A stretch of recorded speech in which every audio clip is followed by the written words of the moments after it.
ہدیہ دیتا ہوں،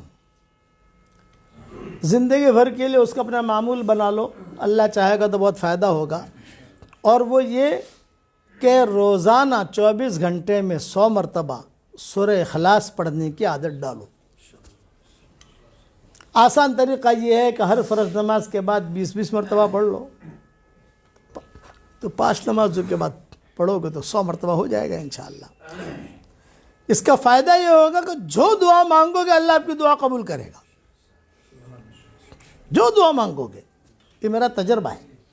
سورہ اخلاص کی فضیلتیں تو بہت ہیں صحیح حدیثوں میں، اس کا تو کوئی انکار کر ہی نہیں سکتا۔ بمبئی میں میرا بیان ہوتا تھا نواب مسجد میں، تو نواب مسجد میں بیان ہونے کے بعد میں نکلتا تھا تو ایک مرتبہ ایک لڑکی جو ہے وہ کھڑی ہوئی، اس نے کہا ابو جی، بھیڑ ہوتی تھی، انہوں نے کہا ابو جی میرے لیے دعا کر دو، پردے میں تھی۔ میں نے کہا کیا کروں بیٹا دعا تیرے لیے، کہ میری عمر 28 سال کی ہو گئی، اب تک جو ہے میرا رشتہ ہوا نہیں ہے، آپ دعا کرو۔ تو میں نے کہا کہ میں کروں گا دعا، لیکن بیٹا ایک وظیفہ بتاؤں تم کرو گی؟ یوں کہا کہ ابو جی میں ضرور کروں گی۔ میں نے کہا روزانہ 100 مرتبہ سورہ اخلاص پڑھنے کی عادت ڈال لے بیٹا، 24 گھنٹے میں ایک ساتھ پڑھنے کی ضرورت نہیں ہے، کبھی 10 مرتبہ پڑھ لیا، کبھی 15 مرتبہ پڑھ لیا، کبھی روٹی بناتے پڑھ لیا، کبھی پانی بھرتے پڑھ لیا۔ 100 مرتبہ کا کوٹا 24 گھنٹے میں پورا ہونا چاہیے۔ اگر آپ ایک ساتھ بھی پڑھو گے تو 10 سے 15 منٹ لگتے ہیں، زیادہ نہیں لگتے۔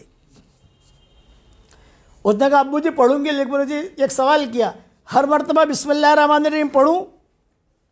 میں نے کہا ہر مرتبہ بسم اللہ الرحمن الرحیم پڑھنا ضروری نہیں ہے، شروع جب کرو تو پڑھ لو بس۔ جیسا بیٹا کھانا کھاتے ہیں تو ہر لقمے پر بسم اللہ نہیں پڑھتے، ہر لقمے پر بسم اللہ پڑھیں گے تو کھائیں گے کیا؟ یہ میں نے سمجھا اس کو، ہر لقمے پر اگر بسم اللہ الرحمن الرحیم پڑھیں گے تو کھائیں گے کیا؟ سورہ اخلاص کا مطلب قل هو اللہ احد اللہ الصمد لم یلد ولم یولد ولم یکن لہ کفوا احد۔ خیر وہ جو ہے اس نے کہا کہ ٹھیک ہے، میرے ہاتھ میں، اچھا خدا کی شان، جب میں باتیں کر رہا تھا تو میرے ہاتھ میں تسبیح تھی، میری تسبیح۔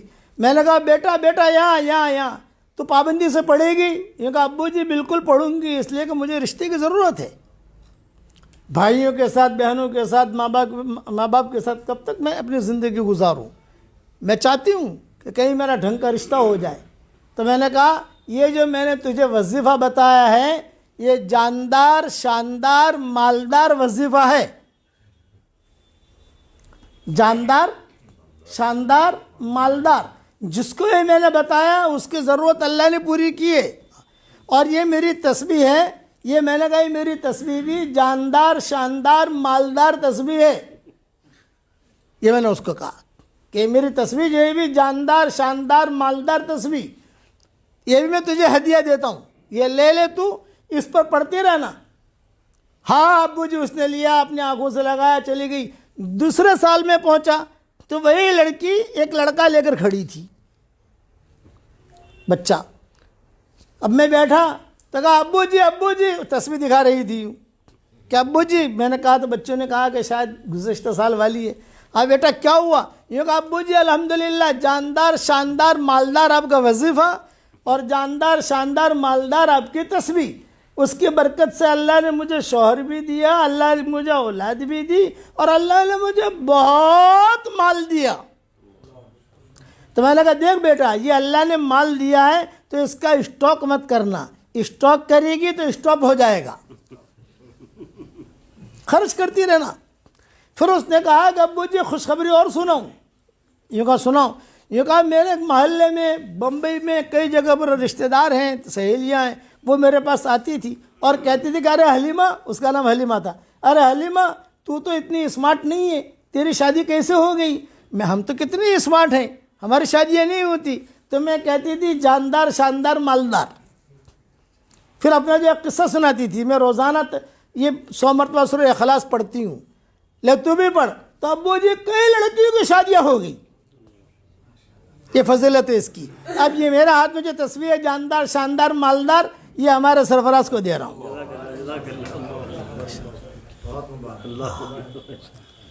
تو یہ آپ لوگوں کو میری طرف سے ہدیہ ہے۔ پڑھو گے انشاءاللہ 24 گھنٹے میں 100 مرتبہ پڑھنا کوئی بڑی چیز نہیں ہے. اس کے بعد اللہ تعالیٰ سے جو کہو گے اللہ تعالیٰ آپ کو دے گا. اور آج یہ نیت کرو کہ اب انشاءاللہ ہمیں دین کا کام اللہ کے لیے کرنا ہے. روزانہ صرف ایک نیت کرنی ہے آپ کو 24 گھنٹے میں ایک مرتبہ.